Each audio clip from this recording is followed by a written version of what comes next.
¿Cuánto tiempo ha pasado desde que el huracán Otis golpeó a Acapulco, Guerrero? Y la reconstrucción no está completa.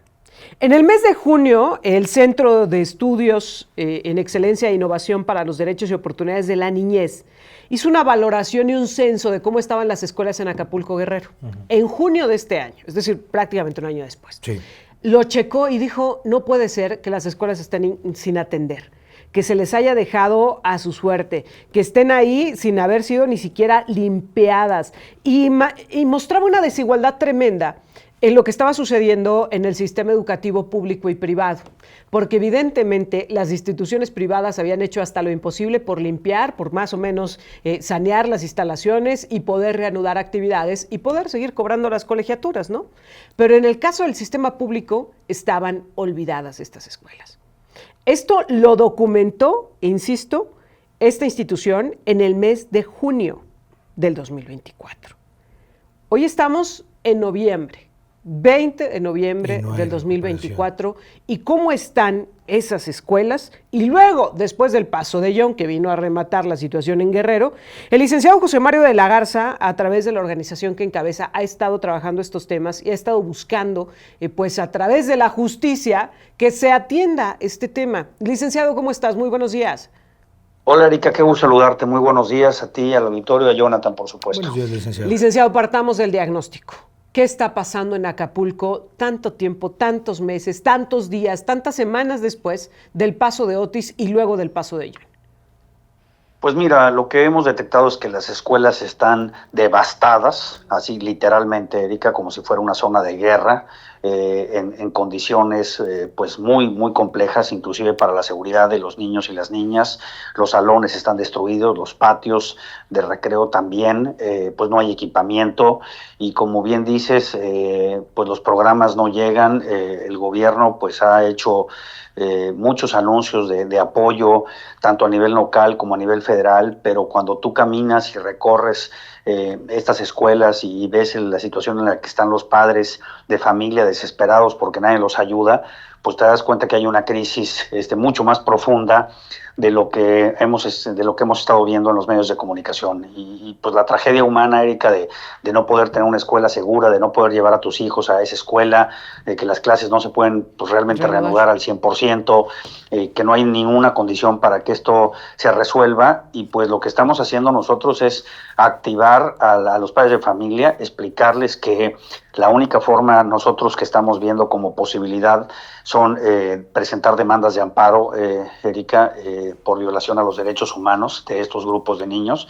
y activarlas de esta manera, porque de otra forma ya se cansaron de ir a todas las reuniones que les piden, Erika, ya se cansaron de pedir apoyo, de llevar escritos, ya sabes, vueltas y vueltas para que te den ayudas y lo siguen ignorando, ¿no? Son las personas olvidadas y esta tragedia pues afecta muchísimo, como te podrás imaginar, a los niños que no pueden ir a una escuela y que no pueden tener pues la regularidad educativa que todo niño merece. Claro. Ahora, ¿qué ha pasado con los fondos de emergencia? Porque, a ver, el gobierno federal ha defendido muchísimo que el Fonden no desapareció, que solo se transformó, pero que sí está ahí. Estos fondos para atender emergencia, entiendo que en sus reglas de operación tenían como lugares prioritarios atender justamente hospitales, escuelas, instalaciones estratégicas, como se les llama. ¿Qué ha pasado con estos recursos? Pues es que una cosa es el discurso, Erika, lo que se dice, y otra cosa es la realidad. Pues sí, es lo que se ha mencionado, que estos fondos existen y que están ahí destinados para atender, como bien lo señalas, escuelas y hospitales, pero pues no es así. Esos fondos no se están ejecutando, el dinero no está llegando, no se está implementando ninguna estrategia. Mira, lo ves en las calles, no hay un plan, no hay una estructura.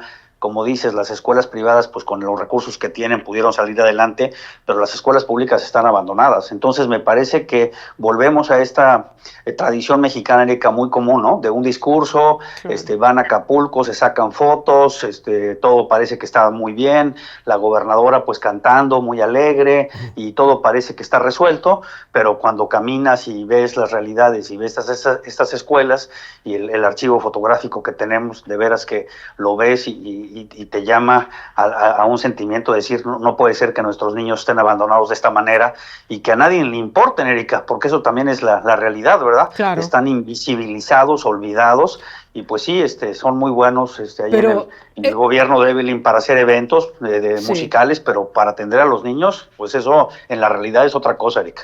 Y fíjate qué contraste, porque se supone que el eslogan principal de estos gobiernos de la 4T es que los pobres son primero, que a ellos se les atiende primero, y lo que estamos viendo es que justamente se está generando esta brecha de desigualdad, como ya lo decíamos, entre los niños que en Guerrero, particularmente en Acapulco, pueden acudir a escuelas privadas y los que están en escuelas públicas y no han podido retomar sus espacios educativos. Ahora, tú me dices, están buscando a través de la vía del amparo conseguir que se atienda esta situación. ¿Cuáles son los alcances que este recurso puede tener? ¿A quiénes son los destinatarios? Claro, mira, déjame explicarte cómo funciona esto. Sí. Una escuela, basta con que un niño o una niña, a través de sus papás, porque pues, en este caso son escuelas primarias, Erika, son niños menores de edad, presenten una demanda de amparo donde se diga, pues yo tengo un derecho humano a una educación digna, una educación de calidad, y la situación en la que está mi escuela, en la que estoy inscrito, pues violenta esos derechos que me corresponden, ¿verdad? Entonces, esta ventaja de este amparo tiene dos ventajas, que no necesita presentarlo, digamos, toda la escuela o todos los niños o todas las personas inscritas, ¿verdad? Basta con que uno lo haga o un grupo lo hagan. Luego, en México no estamos acostumbrados a exigir, Erika, estamos acostumbrados a pedir, pero no a exigir nuestros derechos, ¿verdad? Entonces, mira, en nuestra experiencia, cuando llegamos a las comunidades y les decimos que vamos a demandar y que van a presentar un amparo, te voy a decir que mi experiencia es que mucha gente tiene miedo, no le gusta, no están acostumbrados, es una situación en la que no se sienten cómodos. Entonces hay que hacer una operación también didáctica de explicarles y de concientizarlos que son sus derechos y los tienen que hacer valer.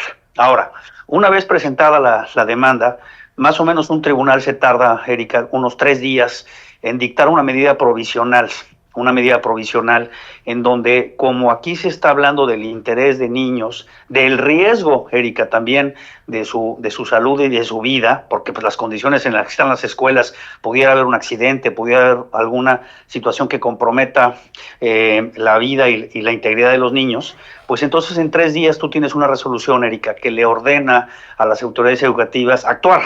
¿Actuar en qué? Pues en el frente que tenga que hacerse, ¿no? Reparar, poner techos, arreglar los baños, poner los patios en orden, etcétera, ¿no? Lo que tenga que hacerse caso por caso, ¿no?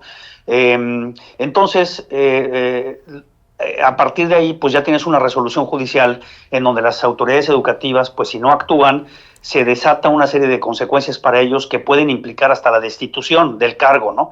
Entonces, normalmente, Erika, en la práctica, pues las autoridades, para evitar la destitución, no creas que por otra cosa, se ponen a trabajar y tratan de darle cumplimiento a esta resolución. Y entonces es como activas un mecanismo bastante rápido para que las autoridades le pongan ojos a esas escuelas y entonces empiecen a activar un mecanismo de reparación y de atención de la escuela. O sea, la única forma, Erika, resumiendo, en la que te van a escuchar y en la que te van a poner atención es exigiéndoles a través de un amparo que volteen a ver a tu escuela y que se pongan a arreglarla, ¿no? En este caso, el día de ayer presentamos 2, que más o menos estamos abarcando a 1,000 niños ya en la integración de las 2 escuelas. Entonces, pues es un mecanismo bastante ágil que te permite protección a bastantes niños, ¿no? Porque con uno que lo haga, como te explico, pues beneficias a toda la escuela.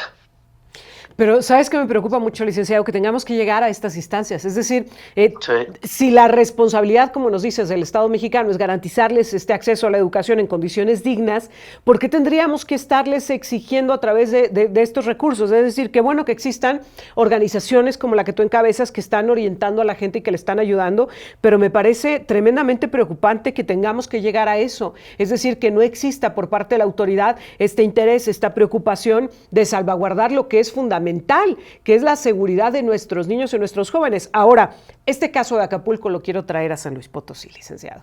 Porque, a ver, allá por un fenómeno natural, aquí por una desatención histórica. Estamos interrumpiendo la educación de nuestros niños constantemente porque hace mucho frío, porque hace mucho calor, porque hay enfermedades de vías respiratorias, porque hay estos brotes de piojos dentro de las escuelas y como no hay los espacios adecuados, pues se tiene que mandar a todo el salón a la casa porque pues no hay forma de contenerlo.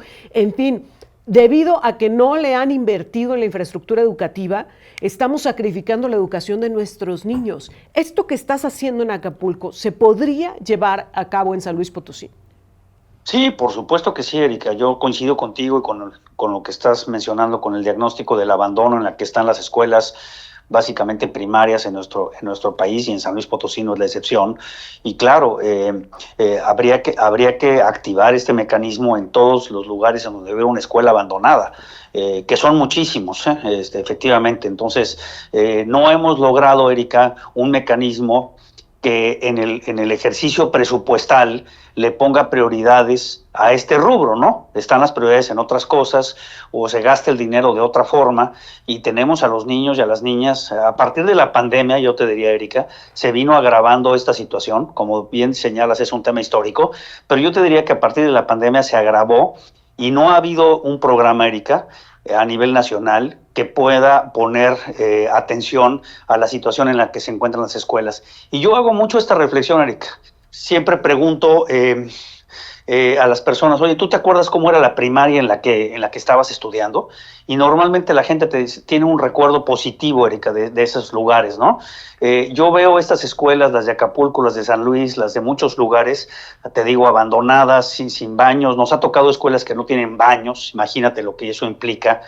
Y pues la afectación que se le genera a la dignidad y a la autoestima de los niños y de las niñas, Erika, no es nada más un tema de ir a dar a clases, es un tema de cómo te formas y cómo te estructuras a partir de estos principios de dignidad y de reconocimiento y de respeto, ¿no? Entonces, no es tan simple así como decir nada más arregla una escuela, ¿no? Es el lugar donde se forman los niños y las niñas, y a partir de ahí tendrán oportunidades hacia el futuro, Erika. Entonces, estamos haciendo una actuación que les afecta en su vida y que es muy difícil de reparar. Ahora, viene un proyecto que planteó la presidenta en su visita en San Luis Potosí, que fue activar escuelas preparatorias dentro de las instalaciones de las escuelas secundarias que solo tienen turno matutino. Sin embargo, licenciado, cuando hemos revisado el tema del presupuesto federal, como se está planteando en términos generales y como se está planteando específicamente para San Luis Potosí, nos queda la gran duda de cómo le van a hacer. Si no le están destinando un recurso extraordinario, ¿cómo van a hacer que eso funcione? Si necesitan, pues no solo las instalaciones, se necesitan maestros, se necesita personal administrativo, de limpieza, etcétera. ¿Cómo le van a hacer para poder sustentarlo? Dime una cosa, ¿está dimensionando el gobierno federal lo que implica la responsabilidad de la educación? Y esto te lo pregunto basada precisamente revisando el presupuesto, que no va a ser extraordinario para el tema de la educación. Es decir, de entrada podemos dar por hecho que no va a haber pues una gran recuperación de los espacios educativos, pero tampoco presupuestos extraordinarios para fortalecer el tema de la calidad. ¿Se está dimensionando desde el gobierno federal y desde los gobiernos locales la relevancia y la importancia de la educación? Pues si tú analizas el paquete presupuestal que se va a discutir en los próximos días, la respuesta con datos duros y contundente, Erika, es no, porque no hay dinero etiquetado para esos rubros.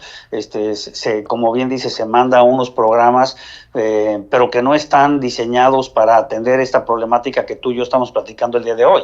No hay dinero que esté destinado, digamos, a la construcción y reparación de escuelas de forma clara y contundente. Y como dices tú, no es nada más la escuela. ¿Quiénes son los maestros y las maestras que van a ir a dar clases ahí y en qué condiciones van a llegar? Nos hemos topado con escuelas que nada más para llegar hay que caminar una hora, Erika, ¿verdad? Y entre piedras y entre lugares totalmente inaccesibles, ¿no? Entonces, no hay un programa perfectamente diseñado. Hay mucho discurso, hay mucha demagogia, hay muchos eventos prefabricados, hay muchas notas que se establecen como si fueran exitosas, pero la realidad se acaba imponiendo, Erika. Y la realidad es que la educación en México está abandonada, la educación en México es un desastre, y eso también impacta, Erika, hay que decirlo, al tema de la violencia, al tema de la impunidad, al tema del Estado de Derecho. ¿Cómo quieres tener un país que funcione, en donde se respete la ley y en donde las personas cumplan con sus obligaciones, cuando no has forjado un sistema educativo?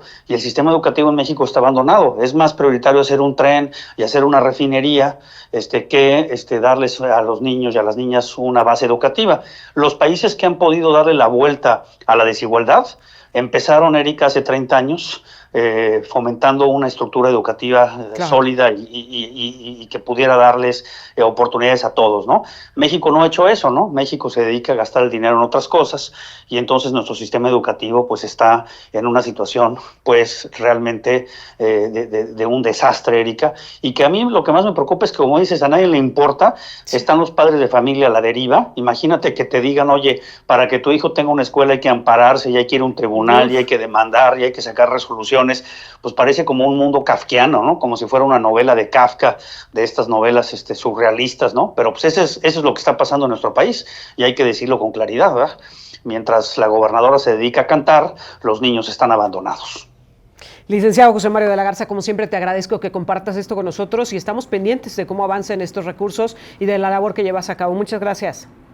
Pues muchísimas gracias, te mando un abrazo, gracias por la oportunidad de comentar esto, Erika, le vamos a dar seguimiento. Jonathan, un abrazo, seguimos en contacto, buenos días. Gracias, siempre. Muy buenos días, el licenciado José Mario de la Garza.